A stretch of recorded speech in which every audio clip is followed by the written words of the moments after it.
నిన్న చంద్రబాబు గారు ఇచ్చిన జియో ప్రకారము అమ్మకి వందనం అనే పథకం, అమ్మకి వందనం అనే పథకంలో చంద్రబాబు గారు వాగ్దానం చేసినప్పుడు ప్రతి తల్లికి ఎంతమంది బిడ్డలు ఉంటే అంతమంది, ఒకరుంటే 15,000 వస్తుంది, ఇద్దరుంటే 30,000 వస్తుంది, ముగ్గురుంటే 45,000 వస్తుంది, నలుగురుంటే ఏకంగా 60,000 వస్తుంది అని చంద్రబాబు గారు ఊదరగొట్టి మరీ క్యాంపెయిన్ చేశారు. మరి ఈ స్కీమ్కు విధి విధానాలు ఎలా ఉంటాయి? చంద్రబాబు గారు నిన్న విడుదల చేసిన జీవోలో అయితే ప్రతి తల్లికి అని రాశారు. అంటే ఈ పథకం ప్రతి తల్లికి 15,000నా లేకపోతే ప్రతి బిడ్డకు 15,000నా? చాలా కన్ఫ్యూజింగ్గా ఉంది.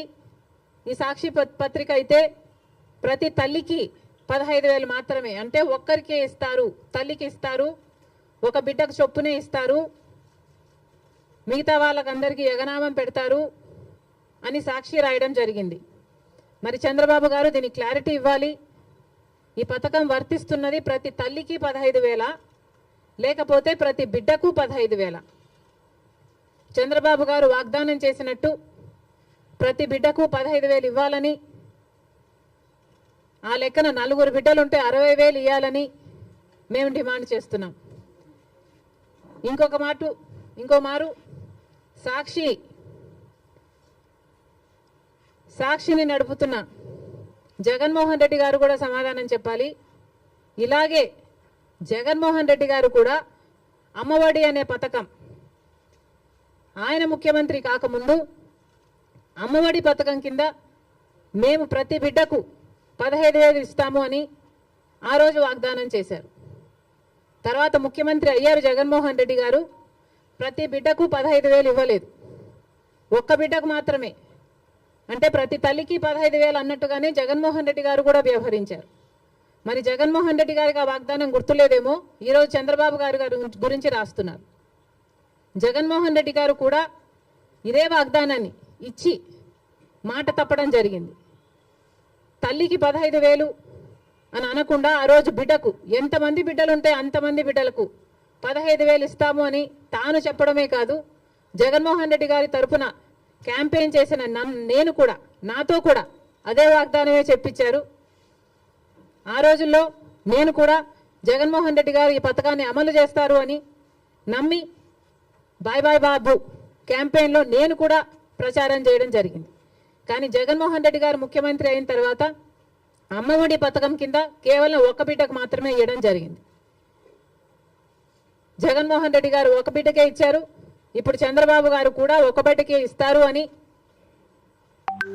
అర్థం వచ్చేటట్టుగా నిన్న జీవోలో ప్రతి తల్లికి 15,000 అని రాయటం జరిగింది. కాబట్టి చంద్రబాబు గారు దీని మీద క్లారిటీ ఇవ్వాల్సిన అవసరం ఉంది అని కాంగ్రెస్ పార్టీ డిమాండ్ చేయడమే కాకుండా ప్రతి బిడ్డకు మీరు వాగ్దానం చేసినట్టు సూపర్ 6లో ఉన్న ప్రతి వాగ్దానము నిలబెట్టుకోవాలని కాంగ్రెస్ పార్టీ చంద్రబాబు గారిని, కూటమిని డిమాండ్ చేస్తున్నాం.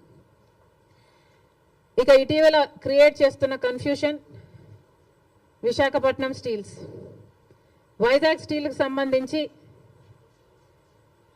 తెలుగుదేశం పార్టీ ప్రజాప్రతినిధులే రకరకాలుగా మాట్లాడుతున్నారు. ఒకరేమో అది లాస్ మేకింగ్ కంపెనీ, అమ్మక తప్పదు అని ఒక రకంగా మాట్లాడతారు. ఇంకొకరేమో ప్రైవేటైజ్ చేయము అని మాట్లాడతారు.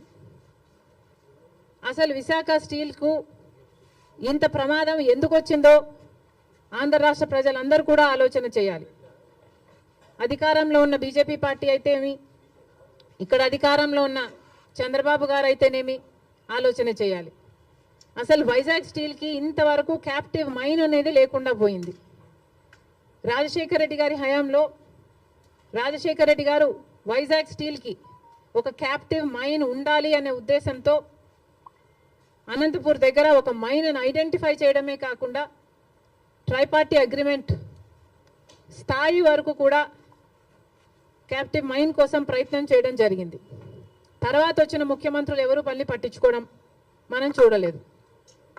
రాజశేఖర రెడ్డి గారు ముఖ్యమంత్రిగా ఉన్నప్పుడు ఆర్థికంగా కూడా వైజాగ్ స్టీల్కి 100 కోట్లు ఇచ్చి ఆదుకోవడం జరిగింది. మరి ఆ తర్వాత ఏ ముఖ్యమంత్రులు వైజాగ్ స్టీల్ గురించి పట్టించుకోవడం చూడలేదు. ఎందుకు అని అడుగుతున్నాం. ఇప్పుడు మాట్లాడుతున్న తెలుగుదేశం వాళ్ళు చెప్తున్న మాటలు మేము మోడీతో మాట్లాడతాం, ఒప్పిస్తాం అన్నట్లుగా మాట్లాడుతున్నారు. అంటే మోడీ ఒప్పుకోకపోతే వైజాగ్ స్టీల్ ప్రైవేటైజ్ చేస్తారా? ఏం చెప్పదలుచుకున్నారు? ఏ మోడీతో మాట్లాడతారు?